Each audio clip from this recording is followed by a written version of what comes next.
Bab 208, 150.000 poin atribut, istrimu baunya sangat harum. Itu memang keluarga Gu dari King Zhu. Tapi aku masih belum mengerti, apa maksudmu, tetua? Gu Wankuan juga memperhatikan bahwa pihak lain tampaknya menunjukkan niat baik terhadapnya. Tetapi dia tidak tahu alasannya. Dia baru saja meminta imbalan jasa, dan sekarang dia tiba-tiba memperlihatkan niat baik hanya karena keluarga Gu di domain utara. Bagaimana dengan keluarga Gu? Setelah tiba di negara bagian tengah, ia pertama-tama mencari kota untuk ditinggali selama beberapa saat guna memahami berbagai kekuatan di negara bagian tengah sebelum langsung menuju ke Sekte Pedang. Apakah itu keluarga Gu dari King Zhu? Siapa nama tuan mudamu? Sage Zhao bertanya dengan wajah penuh kecurigaan. Tuan muda keluarga Gu wilayah utara, yang secara langsung ditunjuk sebagai orang suci Sekte Pedang. Berita besar ini, sekarang, bukankah hampir tidak ada orang di negara bagian tengah yang tidak mengetahuinya? Sebagai anggota kelas 9 keluarga Gu, bagaimana mungkin dia tidak tahu? Untuk sesaat, dia bahkan mulai meragukan identitas orang lain. Mungkinkah dia begitu berani untuk dengan sengaja berpura-pura menjadi seseorang dari keluarga Gu? Nama tuan mudaku adalah Gu Changge. Kakeknya, Gu Kuang, dan saya menjaga kota Duanbei bersama selama beberapa dekade, dan kami memiliki hubungan yang sangat baik. Bolehkah aku bertanya kepada yang lebih tua, apakah tuan muda Gu mendapat masalah? Gu Wankuan sedikit menyadari sesuatu, dan setelah menjawab pertanyaannya, dia tidak dapat menahan diri untuk bertanya. Ini lebih dari sekadar masalah. Dia adalah orang suci dari Sekte Pedang kami. Dia diperlakukan sama seperti mereka yang berada di puncak putra suci pertama. Karena kamu dari keluarga Gu, bagaimana mungkin kamu tidak tahu? Melihatnya berbicara dengan penuh percaya diri dan keyakinan seperti itu, Sage Zhao tidak punya pilihan selain menceritakan situasi sebenarnya. Yang mengejutkannya, setelah mendengar ini, Gu Wankuan berubah menjadi batu. Apa yang dia dengar? Penatua, tolong katakan sekali lagi, sepertinya aku salah dengar. Gu Wankuan butuh waktu sejenak, lalu dia tergagap menyampaikan pertanyaannya. Kau tidak salah dengar, tuan muda keluarga Gu sudah menjadi orang suci Sekte Pedang kita. Melihatnya begitu terkejut, Sage Zhao hanya bisa mengatakannya lagi. Petik 2. Saya rasa saya baru beberapa hari berkultivasi secara tertutup. Sudah lama. 10 tahun. 8 tahun. Bagaimana Changge bisa menjadi orang suci Sekte Pedang? Pada saat ini, pikiran Gu Wankuan kacau, ia bahkan mulai ragu apakah ia telah melupakan waktu selama pengasingannya. Itu terjadi sebulan yang lalu. Lagi pula, orang suci itu masih berada di wilayah utara, dia belum datang ke Sekte Pedang. Orang bijak Zhao membuka mulutnya untuk mengingatkannya. Ini terlalu tidak bisa dipercaya. Akhirnya, saat Gu Wankuan dikeluarkan dari aula besar sambil memegang kartu pinggang tributor merahnya, dan kantong penyimpanan penuh batu roh kualitas atas, beserta sebotol ramuan tingkat bumi. Dia merasa seperti sedang bermimpi. Anak itu, Changge, telah menjadi orang suci Sekte Pedang. Ini. Dia berdiri di sana untuk waktu yang lama, tidak mampu mencerna masuknya informasi besar-besaran ini. Bahkan saat sang sesepuh menuntunnya untuk memilih sebuah gua tempat tinggal, ia berjalan seolah-olah ia adalah mayat berjalan. Baru setelah sang tetua mengucapkan selamat tinggal, sambil menyebutkan bahwa jika dia membutuhkan bantuan dalam sekte, dia dapat menghubunginya melalui token giok komunikasi. Baru pada saat itulah dia sadar kembali. Kalau dipikir-pikir, Changge, anak itu berada di domain utara, namun dia sudah menikmati perawatan khususnya. Gu Wankuan mendesah dalam-dalam dan menetap di dalam gua. Yang tidak disangkanya adalah bahwa dalam hitungan hari saja, beberapa tetua Sekte Pedang akan berkunjung, ingin menjalin hubungan baik dengannya. Dia mengerti bahwa itu bukan karena dia kuat atau memiliki sesuatu yang istimewa. Itu semua karena anak itu Changge. Orang-orang ini, semuanya ingin menjilat calon suci dari Sekte Pedang yang belum tiba ini. Domain utara pengadilan dalam keluarga Gu. Gu Changge tiba di halaman rumah tetua, pintu halaman tidak ditutup. Anak baikku, kemarilah dan biarkan aku melihatmu. Suara Gu Kuang yang penuh dengan keterkejutan terdengar, bahkan dia melangkah maju untuk menyambutnya. Melihat cucunya sudah berada di tahap tengah alam pemurnian Void, sikapnya mengesankan. Dia tertawa terbahak-bahak sambil menepuk bahu cucunya dengan wajah penuh kepuasan. Datang. Jangan berdiri di luar. Saat Gu Changge memasuki halaman, dia menunjuk ke kandang besi khusus di sudut dengan sedikit malu dan berkata, orang tua ini tidak berguna, hanya berhasil membawa kembali beberapa binatang iblis kecil ini untukmu. Tapi setelah perjamuan ini, ayo kita pergi ke kota Duanbei. Aku pasti akan membantu menangkap lebih banyak binatang iblis untuk cucuku. Melihat 5 binatang iblis alam pemurnian kekosongan dan 1 binatang iblis alam tak terbatas, Gu Changge menggelengkan kepalanya dan berkata, kalian sudah bekerja keras. Ini sudah cukup langka. Bahkan leluhur, terakhir kali dia kembali dari kota Duanbei, hanya membawa kembali 2 binatang iblis alam tak terbatas. Setelah mendapat penghiburan dari cucunya, ia pun kembali tersenyum dan berjanji bahwa lain kali ia pasti akan membawa lebih banyak lagi. Demi menutupi kesalahan cucunya, dia menyuruh Gu Qianjun diberhentikan lebih awal untuk membantu mengatur perjamuan.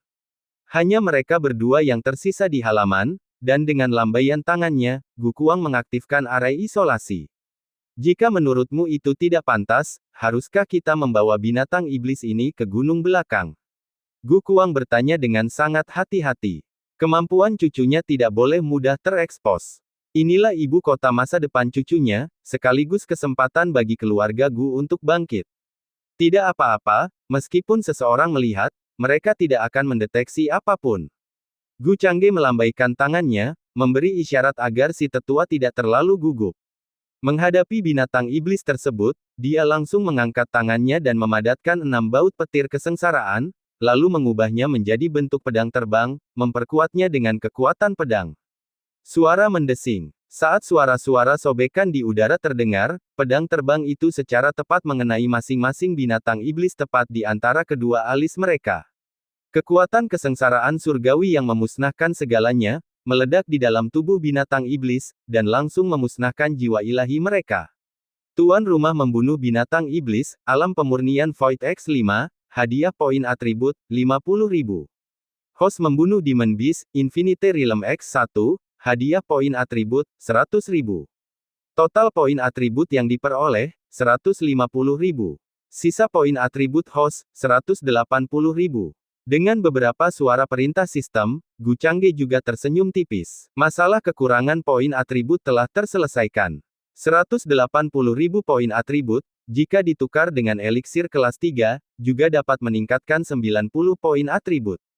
Itu sudah cukup baginya untuk meningkatkan tulang akar dan pemahamannya, bahkan mencapai tubuh suci sukses kecil di angka 800 pun bukan masalah lagi. Ini, metode seperti apa? Gu Kuang menatap tercengang ke arah kultivator muda itu, baru saja merasakan hembusan napas yang bahkan dirinya, seorang praktisi alam pemusnahan tingkat ke-9, merasakan jantungnya berdebar-debar. Dia bermaksud membantu pendekar muda itu menangani binatang iblis kelas ke-7, namun dalam sekejap mata, binatang itu telah langsung dibunuh oleh pendekar muda itu. Meskipun dia telah mengendalikan binatang iblis, bagaimanapun juga dia adalah binatang kelas 7. Namun, di tangan petani muda, ia serapuh tahu. Kekuatan kesengsaraan surgawi. Gu Changge menjelaskan dengan santai sambil tersenyum tipis. Surga, kesengsaraan surgawi. Gu Kuang membelalakkan matanya, tak heran bahkan dirinya yang berada di alam pemusnahan tingkat ke-9 secara naluriah takut pada aura yang dipancarkan itu. Jadi itu adalah kekuatan kesengsaraan surgawi. Tapi, apakah kekuatan kesengsaraan surgawi benar-benar sesuatu yang dapat diperintah oleh seseorang? Sejak kapan kultivator muda itu menguasai metode yang mengerikan seperti itu? Meskipun dia sangat ingin tahu, dia tidak menanyakannya dengan keras. Sang kultivator muda memiliki terlalu banyak rahasia, namun selama pemuda itu belum menceritakannya sendiri, ia tidak akan bertanya lebih jauh, karena ia tahu pasti bahwa lebih sedikit orang yang akan mendapat manfaat darinya. Apakah kamu memperoleh kekuatan asal? Gu Kuang memilih untuk mengganti topik pembicaraan dan bertanya dengan khawatir. Saya memiliki. Gu Changge mengangguk pelan dan berkata, dalam beberapa hari, aku akan membawakanmu lebih banyak ramuan. Tidak perlu. Fokuslah pada dirimu sendiri terlebih dahulu. Saya, orang tua, tidak terburu-buru sekarang. Setelah menerobos ke alam pemusnahan tingkat 9, tubuh saya dalam kondisi baik, saya dapat dengan mudah hidup 1000 tahun lagi tanpa masalah. Jika kamu mencapai sesuatu di masa depan, jika kamu memiliki kapasitas cadangan, maka bantulah aku untuk berkembang lebih jauh, aku bahkan mungkin memiliki kesempatan untuk menembus hambatan kelas 9. Bahkan hanya dalam kondisi ini saja, seumur hidup ini sangatlah berharga, alam pemusnahan tingkat ke-9. Gukuang melambaikan tangannya berulang kali, berbicara dengan sungguh-sungguh. Jika kultivator muda itu membawakan ramuan untuknya, dia pasti akan merasa cemas. Dia pergi ke kota Duanbei untuk membantu kultivator muda itu memperoleh kekuatan asal sehingga dia bisa terus berkembang. Bukan untuk dirinya sendiri. Kalau bukan karena kultivator muda itu, dia mungkin sudah terkubur sekarang. Sekarang, mampu menerobos ke alam pemusnahan tingkat ke-9 sudah merupakan keberuntungan yang sangat besar. Bagaimana dia bisa meminta lebih? Ini. Baiklah kalau begitu. Melihat ekspresi tegas lelaki tua itu, Gu Changge tidak mendesak lebih jauh. Namun, di masa depan, dia pasti harus membantu lelaki tua itu meningkatkan tulang akarnya. Ketika poin atributnya melimpah, dia bahkan bisa membangun tubuh Dao yang diperoleh untuk lelaki tua itu. Bahkan paman dan sepupunya Changming, semua harus dibantu untuk maju di masa mendatang. Hehe, itu benar. Kamu sekarang adalah pewaris suci Sekte Pedang, sebentar lagi kamu akan berangkat ke negara bagian tengah. Hanya sedikit yang dapat kami bantu saat itu. Jika kami bisa membantu sedikit sekarang, biarlah itu juga menghibur orang tua ini. Mengetahui bahwa aku tidak sepenuhnya tidak berguna. Gukuang memperhatikan kultivator muda itu dengan puas. Keduanya duduk di paviliun, mengobrol sebentar. Karena takut menunda urusan kultivator muda itu, Gukuang menyatakan bahwa ia merasa sedikit lelah dan memintanya untuk pergi. Setelah kultivator muda itu pergi, mulut Gukuang tidak tertutup untuk beberapa saat. Matanya dipenuhi rasa bangga dan puas, merasa hidupnya telah terpenuhi. Saat Gu Changge pergi, bahkan sebelum kembali ke istana Tuan Muda, dia merasakan token geokomunikasi sedikit memancarkan fluktuasi. Saat mengeluarkannya, matanya berbinar. Istrinya juga sudah datang. Pada jimat giok terdapat pesan dari Qing Qing, yang menyatakan dia telah tiba di kota utama keluarga Gu. Dia memutuskan untuk tidak menunggu dan langsung menuju ke lokasi di mana kapal terbang berlabuh di kota utama.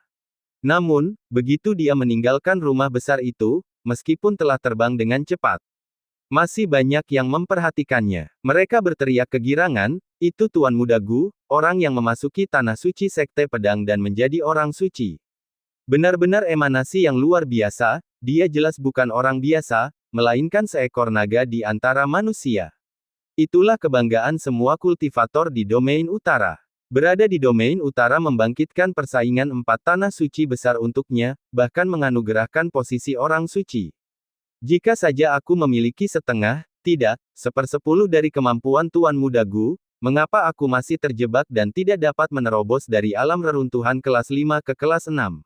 Saya benar-benar tidak mengerti bagaimana bisa ada rumor sebelumnya bahwa Tuan Muda Gu tidak bisa berkultivasi. Saya selalu merasa bahwa Tuan Muda Gu bukanlah orang yang remeh. Pemurnian kelas 6 alam void, baru berusia 20 tahun, dia mungkin termasuk jenius tingkat atas bahkan di negara bagian tengah, bukan? Aku curiga bahwa 18 tahun yang tidak bisa dijalani Tuan Muda Gu semuanya direkayasa oleh keluarga Gu untuk menyembunyikan bakatnya. Di depan rumah keluarga Gu, banyak kultivator menatap penuh harap pada sosok yang pergi itu. Gu Sanfeng awalnya merasa sedikit bersalah saat melihat cucunya, hampir menyembunyikan hadiah yang diterimanya. Namun, mendengar diskusi ini, dia tidak dapat menahan senyum. Cukup betul. Memang, ketika seseorang sudah punya kekuatan, orang lain tentu akan mengarang hal-hal yang masuk akal untuk Anda. 18 tahun tanpa berkultivasi, bagaimana mungkin orang tua tidak tahu apakah itu benar? Sekarang ini berubah menjadi rumor yang sengaja disembunyikan oleh keluarga Gu. Cek, lucu sekali. Saya sudah lama merasa bahwa cucu keponakan saya adalah sosok yang luar biasa, saya sangat mengagumi orang-orang ini. Gu Sanfeng mendengarkan pembicaraan mereka dengan nada meremehkan. Lebih dari setahun yang lalu, ketika orang luar menyebut cucunya, mereka biasa memanggilnya si sampah keluarga Gu. Sungguh diberkati bisa hidup bebas seumur hidup sebagai anggota garis keturunan langsung. Tapi sekarang bagaimana? Semua orang bertindak seolah-olah mereka sudah mengetahuinya selama ini, mengatakan bahwa mereka selalu merasa dia luar biasa. Apa ini kalau bukan candaan? Tetapi mengapa keponakan buyutku lari begitu cepat, dan kemana? Lupakan saja, itu tidak penting. Batuk-batuk, hei, kenapa kau memasukkan batu roh ke tanganku? Cukup, batu roh tidak akan muat lagi. Apa kau punya eliksir? Gu Sanfeng terus berjuang demi kehidupan masa depannya yang sejahtera. Di lokasi tambatan flying boat di kota utama, biasanya kosong. Namun kini, hampir tidak ada ruang tersisa. Untungnya, Sekte Dingin Surgawi dan keluarga kerajaan Domain Utara telah memesan tempat untuk mereka sebelumnya. Jika tidak akan ada tempat bagi kapal terbang Sekte Dingin Surgawi untuk berlabuh, dan mereka harus berhenti di luar kota.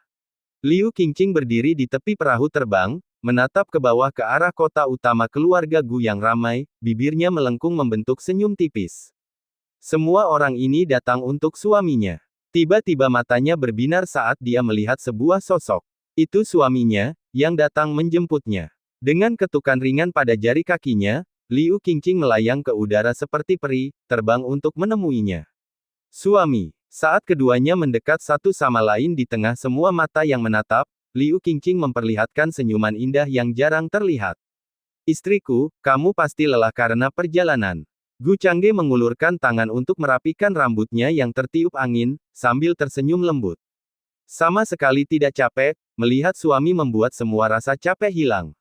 Liu Qingqing menggelengkan kepalanya, tangannya sendiri menyisir rambutnya ke belakang, matanya tidak pernah lepas dari tatapan suaminya. Batuk-batuk. Kalian anak muda dan omongan mesra kalian harus dibawa pulang, karena ada banyak orang yang menonton di sini. Tiba-tiba terdengar suara yang familiar, saat tetua keenam Sekte Surgawi Dingin menatap canggung ke arah keduanya. Adapun banyak pengikut Sekte Surgawi Dingin, mereka dengan iri memperhatikan kakak senior Liu. Terutama para murid wanita, mata mereka hampir berubah menjadi hati kecil saat mereka melihat Gu Changge yang asli. Tuan muda Gu memang tidak hanya kuat dan berbakat namun juga tampan. Tak heran ia mampu menyihir sang santa seperti ini. Sayangnya, mereka tidak bisa menarik perhatiannya. Bahkan Zukin pun diam-diam memperhatikan pemandangan itu, merasa iri dalam hatinya. Dia mendesah dalam hati betapa beruntungnya suster junior Liu. Melihat sang penatua, teringat oleh komentar itu, Gu Changge tersadar dan membungkuk sedikit padanya. Dan dari perahu terbang itu muncullah sosok lain, Taois Wansan, master sekte dari Sekte Dingin Surgawi. Melihat seniornya, Gu Changge kemudian menoleh ke arah Taois Wansan sambil tersenyum ringan dan membungkuk sedikit, karena dia adalah guru Qingqing. Tuan muda Gu terlalu baik. Pendeta Tao Wansan juga membalas gerakan itu, tidak berani berpura-pura. Identitas Tuan muda Gu ini sekarang luar biasa. Dia tidak mungkin menerima perlakuan seperti itu. Kalian berdua sudah lama tidak bertemu, jadi jangan terlalu peduli dengan kami. Kamu bisa melanjutkannya. Pendeta Tao Wansan berkata sambil tersenyum kepada Gu Changge dan Liu Qingqing, lalu melanjutkan perjalanan ke dok kapal terbang dan bersiap menuju ke rumah keluarga Gu di bawah pengaturan diakon keluarga Gu.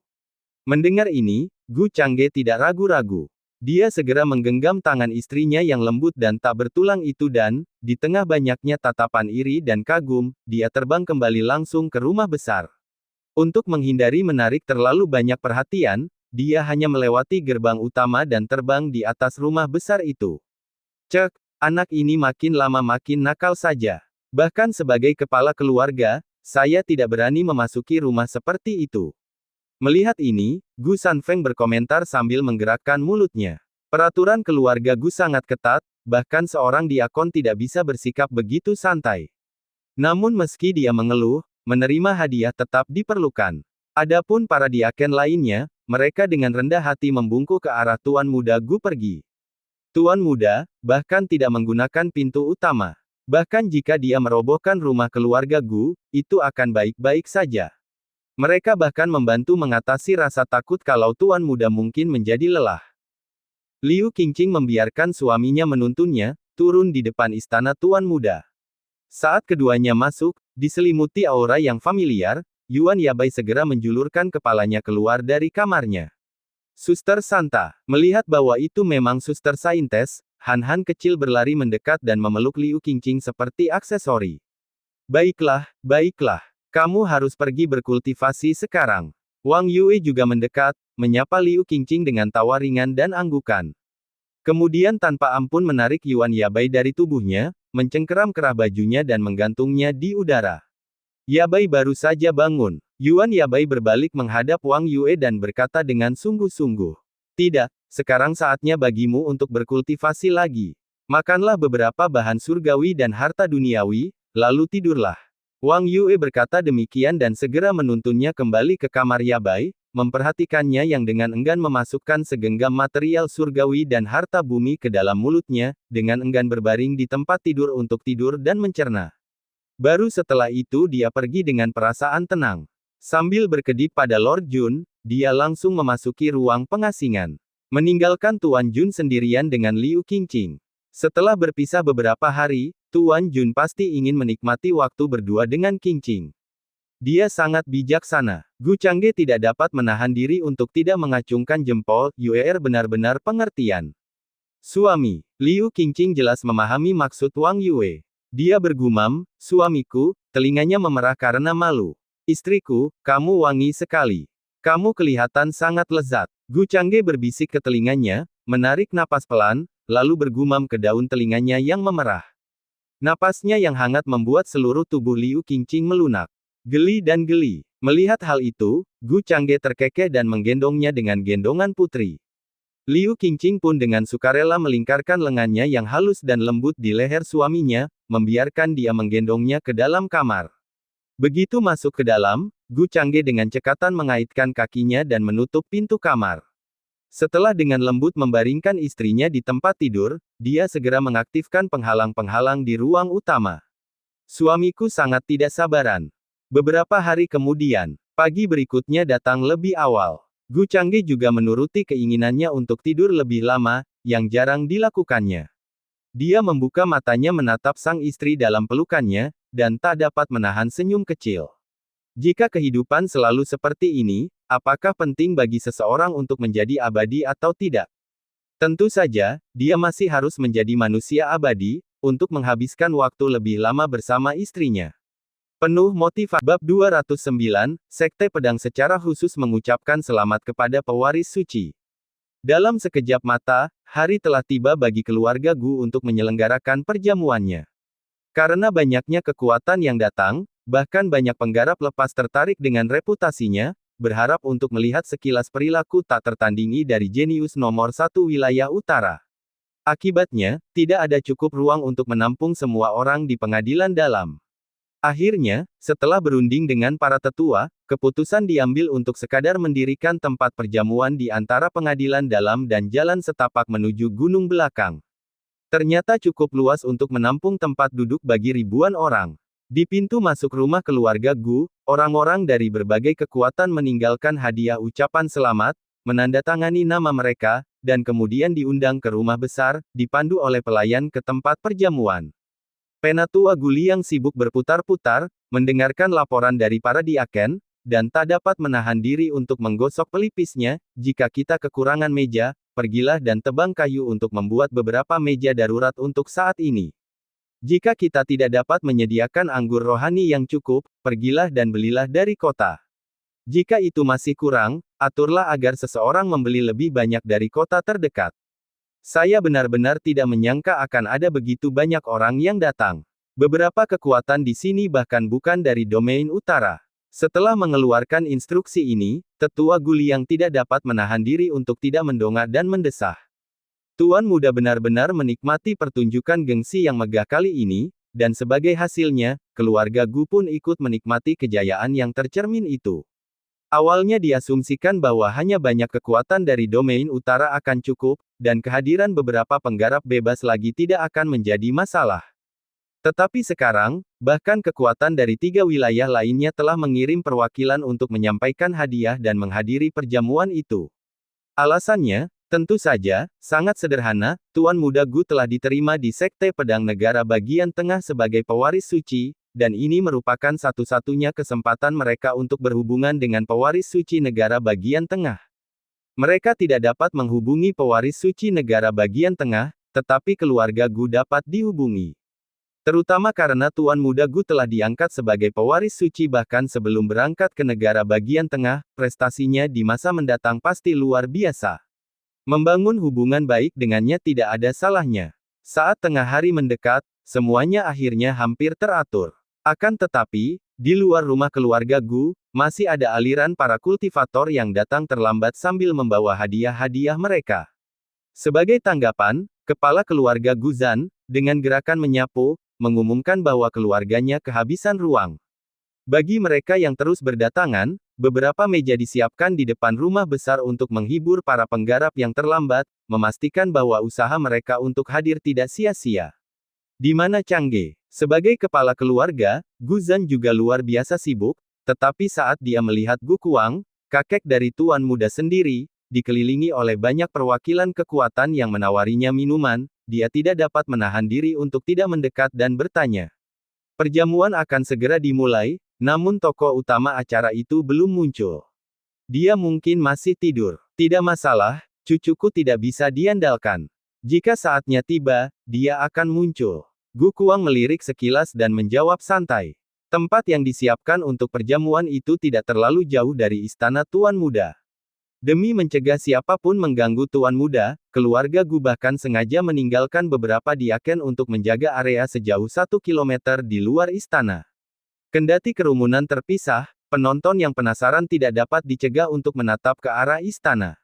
Itulah istana megah tempat Tuan Muda Gu biasanya tinggal, sungguh megah. Sepertinya itu adalah bangunan paling mewah di seluruh keluarga Gu, bukan? Memang, jika keluarga Li bisa melahirkan seorang jenius dengan bakat luar biasa seperti Tuan Muda Gu, kami juga akan menghargai dan memperlakukannya seperti harta keluarga. Ya, sayang sekali, kita tidak seberuntung itu. Diskusi terus berlanjut tanpa henti di luar aula, dengan suara-suara riuh. Namun di dalam istana, berkat area isolasi, Gu Changge tertidur cukup nyenyak. Suamiku, sudah waktunya, bukan? Liu Qingqing menyenggol orang di sampingnya, terdengar agak pasrah. Oh, sepertinya sudah waktunya untuk muncul. Gu Changge mengucek matanya, lalu perlahan-lahan dengan agak enggan, bangkit berdiri. Melihat pakaian indah yang dikirim keluarga Gu sehari sebelumnya, Liu Qingqing hendak membantu suaminya berpakaian. Ini agak terlalu mencolok, kata Gu Changge sambil menggelengkan kepalanya, tidak terbiasa dengan kemewahan seperti itu. Biasanya dia mengenakan jubah hitam polos dan sederhana, tapi pakaiannya hari ini, dengan sulaman naga dan burung phoenix, berwarna emas cemerlang. Jika suami tidak menyukainya, maka janganlah memakainya. Liu Qingqing tersenyum lembut, karena di matanya, apapun yang dikenakan suaminya, dia tak tertandingi dan tak tertandingi oleh siapapun di dunia. Mengapa repot soal pakaian? Dia segera melipat kembali pakaian yang dikirimkannya kemarin dan menaruhnya kembali, sambil membantu suaminya mengenakan jubah hitamnya yang biasa. Bahkan mahkota bulu yang mencolok pun tidak dipakai, seperti biasa, suaminya hanya mengikat rambutnya dengan pita kain hitam. Liu Qingqing tidak dapat menahan diri untuk menatap suaminya, tenggelam dalam pikirannya. Pakaian sederhana itu tampak sempurna pada suaminya, tampak memukau dari sudut pandang manapun ia memandangnya. Apa itu? Gu Changge, merasakan tatapannya, menyentuh wajahnya sendiri dan menatap dirinya di cermin, bertanya-tanya apakah ada sesuatu yang salah. Tidak apa-apa, aku hanya merasa suamiku terlihat tampan, jadi aku tidak bisa menahan diri untuk tidak meliriknya sekali atau dua kali, kata Liu Qingqing tanpa ragu. Sudah kuduga. Gu Changge terkejut mendengar kata-katanya, lalu menatap tajam ke arah istrinya. Liu Qingqing bertanya dengan rasa ingin tahu, tahu apa? Suamiku hanya merindukan tubuhku, Gu Changge berkata dengan sungguh-sungguh sambil mengerutkan kening. Meskipun begitu, sebenarnya tidak ada masalah dengan hal itu. Ekspresi Liu Qingqing membeku, tetapi kemudian dia melirik ke atas, mengingat pertemuan pertamanya dengan suaminya. Memang, dia menganggapnya menarik, dan meskipun dia tidak bisa berkultivasi, ketampanan saja sudah cukup. TTT, Gu Changge tidak menyangka istrinya akan mengakuinya. Tiba-tiba, Liu Qingqing melangkah mendekat, mengerutkan kening di mulutnya. Apa lagi yang kamu perhatikan? Gu Changge bertanya sambil tertawa, melihat ekspresinya. Namun dia hanya berdiri berjinjit dan, bagaikan seekor capung yang meluncur di air, mengecup bibirnya sebelum melepaskan diri. Saya menemukan mulut suami enak untuk dicium. Setelah berkata demikian, Liu Qingqing berbalik dan mulai merapikan tempat tidur, gerakannya agak panik, jelas terlihat malu. Tetapi hal ini membuat Gu Changge tercengang sejenak. Apakah dia digoda oleh istrinya secara terbalik? Bagus. Itu hanya karena waktunya sudah dekat, kalau tidak dia pasti akan menghukumnya dengan pantas untuk menunjukkan betapa hebatnya dia.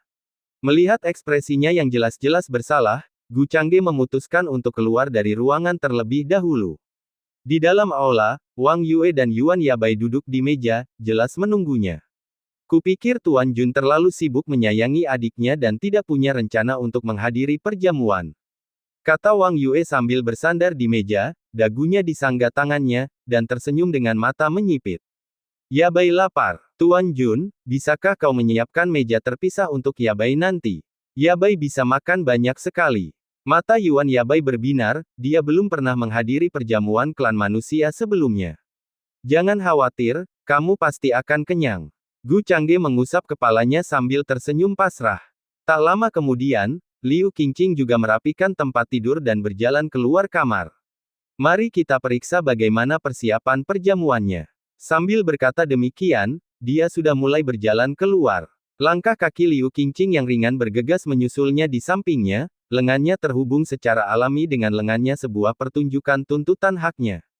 Biasanya, dia tidak mau bersaing untuk mendapatkan perhatian, tetapi jika sudah menyangkut suaminya, dia harus berjuang untuk mendapatkan tempatnya, jika tidak, bagaimana mungkin dia membiarkan Wang Yue mengambil alih pimpinan, dan menjauh dari suaminya setiap hari. Melihat ini, Wang Yue hanya menutup mulutnya dan terkikik tanpa rasa khawatir. Sambil menggenggam tangan Yuan Yabai, dia mengikuti Tuan Jun dari sisi lain. Lagi pula, Liu Qingqing telah menikah dengan Tuan Jun selangkah lebih maju darinya. Hal itu sangat dipahami Wang Yue, karenanya dia merasa tidak ada yang tidak pantas.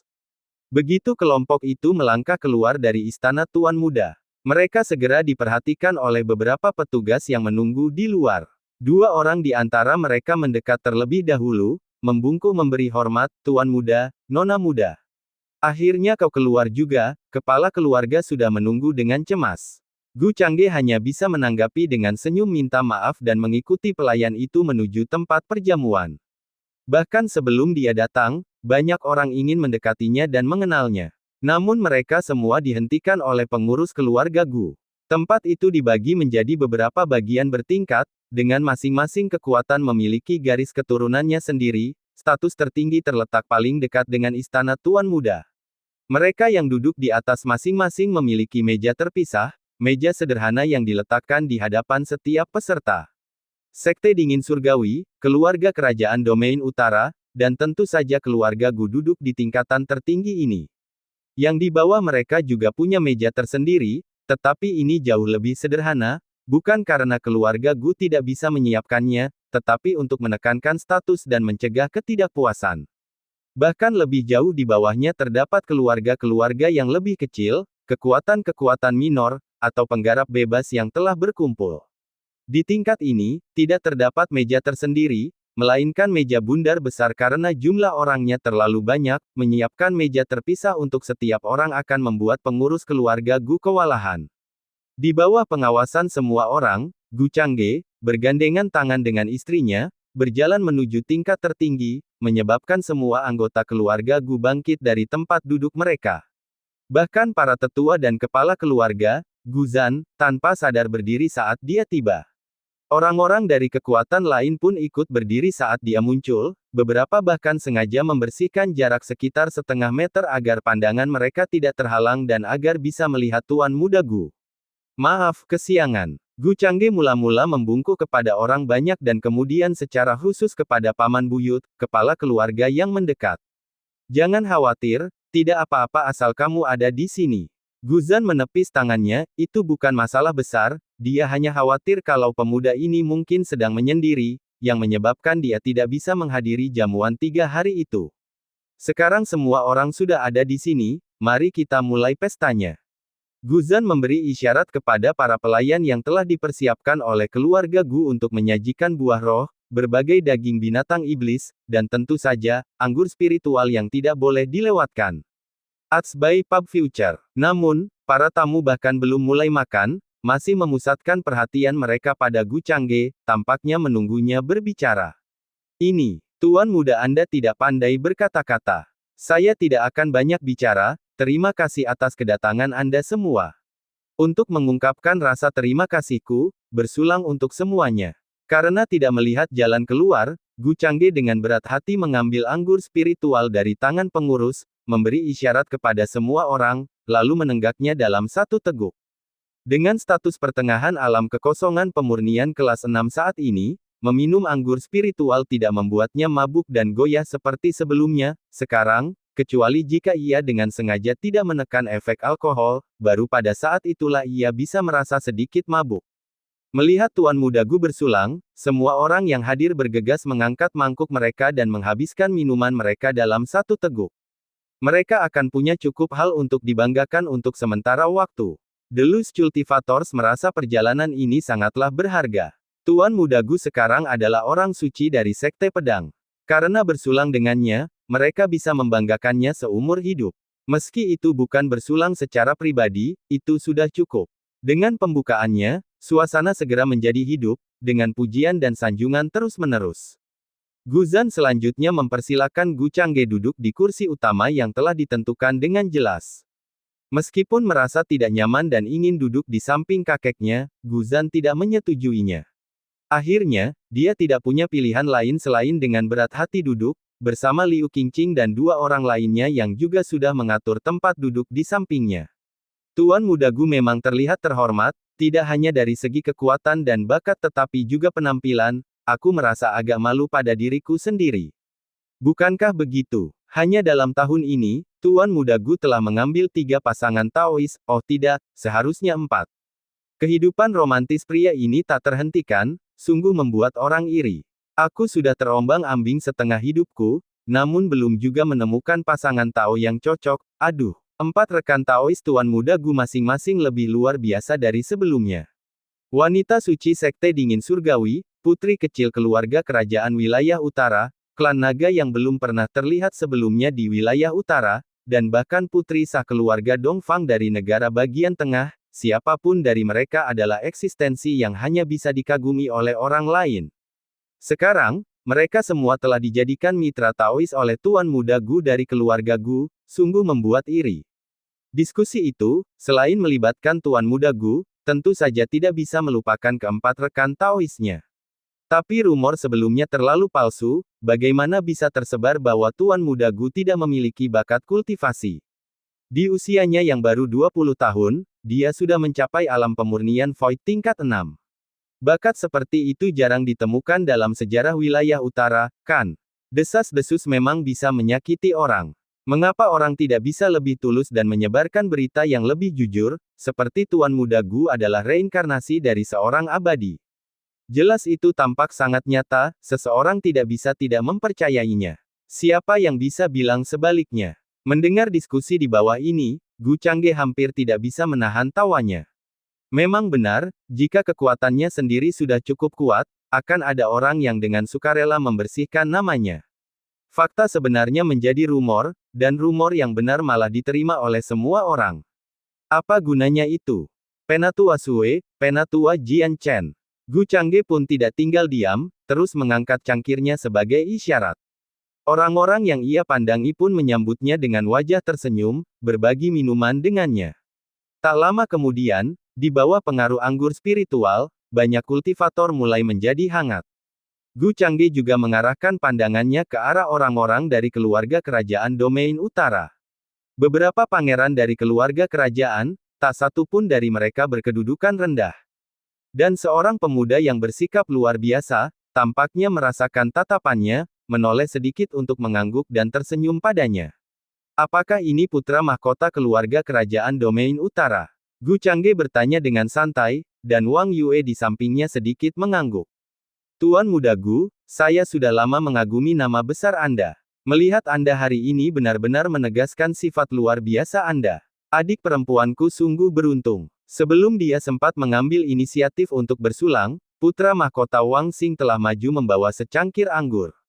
Putra mahkota juga memiliki sikap yang luar biasa, ada banyak hal yang harus dilakukan hari ini, dan saya khawatir saya belum dapat merawat Anda dengan baik. Gu Changge menjawab dengan sangat sopan. Setelah keduanya minum, putra mahkota Wang Xing tersenyum ringan pada adik perempuannya dan kemudian kembali ke tempat duduknya. Hal ini membuat Gu Changge agak bingung. Sesuai dengan aturannya, keluarga Gu saat ini merupakan rintangan terbesar bagi keluarga kerajaan, namun putra mahkota ini tampaknya tidak menunjukkan rasa permusuhan dan bahkan tampak cukup tenang saat melihatnya. Aneh, sangat aneh, tetapi dia tidak peduli dengan hal-hal ini. Saat semua orang tengah bersenang-senang, sebuah suara datang dari luar rumah keluarga Gu. Sekte Pedang Negara Bagian Tengah, ucapan selamat khusus untuk Putra Suci, mempersembahkan 5 botol ramuan surgawi, 10.000 batu roh kelas atas, dan berbagai bahan surgawi dan harta karun duniawi. Kedatangannya jelas merupakan kekuatan besar alam Sage. Mendengar suara itu, banyak kultivator dari berbagai kekuatan yang hadir tidak dapat menahan diri untuk tidak menatap dengan takjub.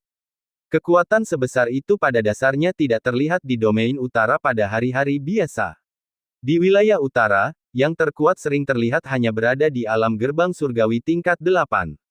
Setelah mencapai kelas 9, mereka sangat langka, baik yang menyendiri atau pernah pergi ke negara bagian tengah, atau ditempatkan di kota Duanbei.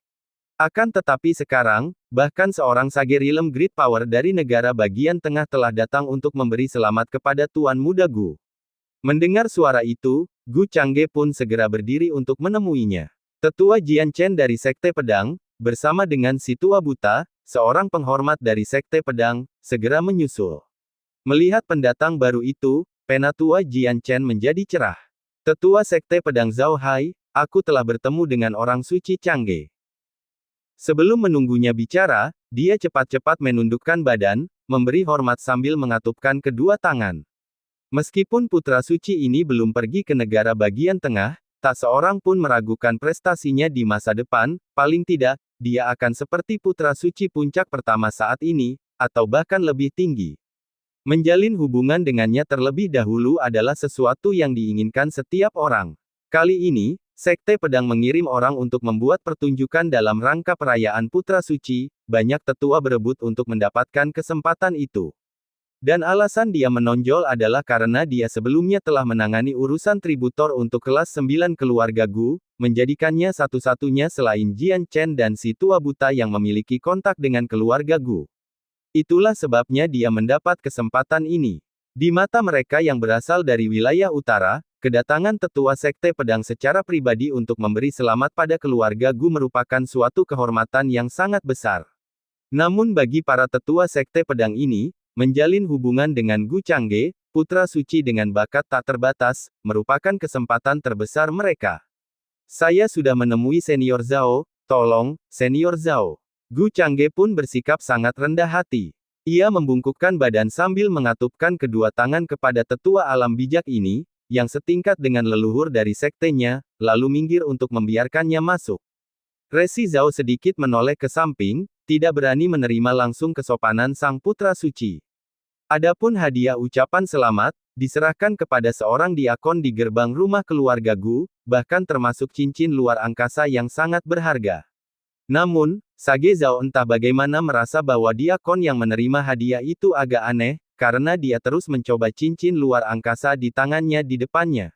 Apakah dia sedang memendam pikiran-pikiran yang jahat? Kalau ada kesempatan nanti, dia mungkin akan menyampaikannya kepada Sang Putra Suci, sehingga hadiah-hadiah perayaan Sang Putra Suci tidak digelapkan tanpa sepengetahuannya. Rekan Taois benar-benar beruntung. Ngomong-ngomong, perjalanan ini juga ada hubungannya dengan Daoist Fellow. Aku ingat, Daoist Fellow sebelumnya memiliki kartu pinggang tributor kuning kelas 2. Setelah sekte berunding, mengingat bahwa tributor Sue telah memberikan kontribusi besar pada sekte pedang, mereka secara khusus meningkatkan kartu Daoist Fellow menjadi kartu pinggang otoritas tingkat 4 berwarna hitam. Begitu Daoist Fellow kembali ke sekte, mereka akan menyiapkan semua yang dibutuhkan untuk terobosanmu ke alam Sage, termasuk ramuan yang dibutuhkan. Sage Zhao mengangguk pelan pada Elder Jian Chen sebagai tanda salam. Tanah suci Sekte Pedang memiliki banyak elder, di antaranya kebanyakan hanya sekadar kenalan dan tidak begitu akrab. Sebaliknya, ketika dia melihat ke arah orang tua buta, Sage Zhao dengan riang menggenggam tangannya dan berkata, "Terima kasih banyak, tetua."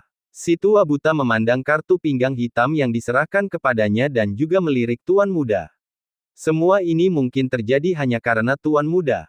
Hehe, begitu rekan Daois berhasil mencapai alam bijak, kau akan bisa langsung bergabung dengan jajaran tetua, tidak perlu sopan santun. Kita harus lebih sering mengunjungi satu sama lain di masa depan, lagi pula, kita adalah kelompok pertama yang mengikuti sang pewaris suci. Orang bijak Zhao mengatakan ini sambil tersenyum hangat.